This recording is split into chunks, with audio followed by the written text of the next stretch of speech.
महाराज जी के आज के विशेषांक में रक्षा सूत्र परिवार के सभी सदस्यों का हार्दिक स्वागत है। बाबा जी के भक्तों को राम राम।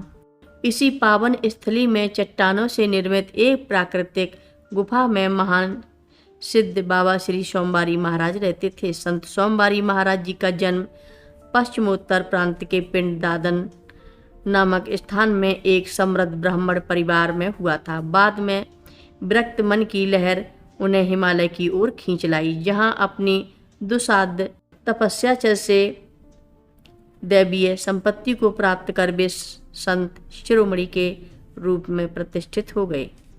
सन 1900 के लगभग संत श्री सोमवारी महाराज जी ने अपने तपोसाध्य पावन चरणों से उत्तराखंड की भूमि को पावन किया। दीन दुखियों की सेवा करना, अपने कर्तव्य के प्रति निष्ठावान रहने की शिक्षा व युवाओं और बालकों को देश सेवा के प्रति प्रेरित करना उनका अक्षय कार्य था। उनकी साधना स्थली अल्मोड़ा में खगमरा, काकड़ी घाट, पदमपुरी व कैंची रही। काकड़ी घाट शिव मंदिर के बरगद के एक वृक्ष के नीचे उनकी छोटी सी कुटी और धुनी थी। यहीं पर एक पौराणिक शिवलिंग स्थापित था, जहां वे नित्य पूजन अर्चन तप साधना किया करते थे। इसी स्थान पर प्रत्येक सोमवार को खिचड़ी का भंडारा होता है, इसलिए उन्हें सोमवारी बाबा के नाम से जाना जाता था। सन 1950-53 में पंजाब के एक संत श्री कमलगिरी जी ने भी कैंची क्षेत्र की पावन धारा में वास किया तथा कई शिव पुराण व देवी भागवत के पाठ भी कराए। बाद में इस तपोस्थली में श्री प्रेमी बाबा द्वारा गहन साधना की गई। वे नदी के उस पार श्री विष्णुदत्त तिवारी जी के खेत में एक छोटी सी कुटिया में रहते थे। संतों का जीवन सदैव ही मानव कल्याण के लिए हुआ है। जन्म जन्मांतरों के चक्र में जीवन मरण की लीला तो उनके लिए बस एक घटना मात्र है, जबकि वस्तुतः आत्मा तो पुनः मानव द्वार के लिए न जाने कितने रूपों में बार बार रूप बदलकर प्रकट होती रहती है।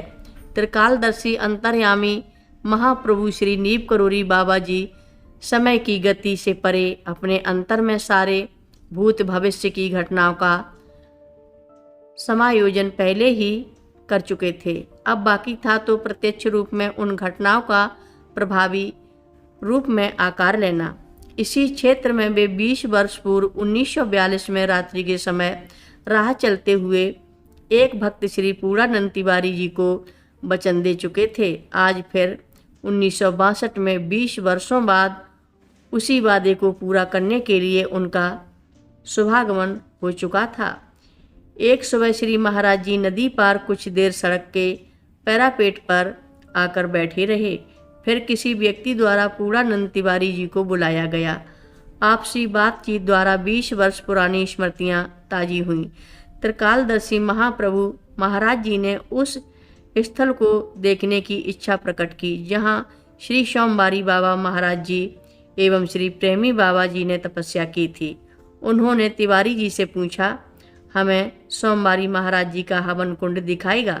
तिवारी जी उत्साहित होकर शीघ्र ही तैयार हो गए, परंतु श्री महाराज जी ने यह कार्य कल सुबह 4 बजे के लिए तय कर लिया। इस निर्णय पर तिवारी जी को संकेत देखकर वे स्वयं बोले, क्या हम झूठे हैं?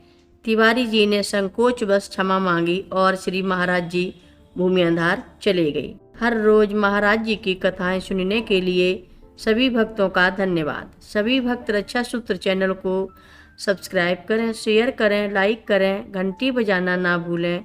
कमेंट बॉक्स में लिख भेजें, जय नीप करोरी बाबा जी महाराज।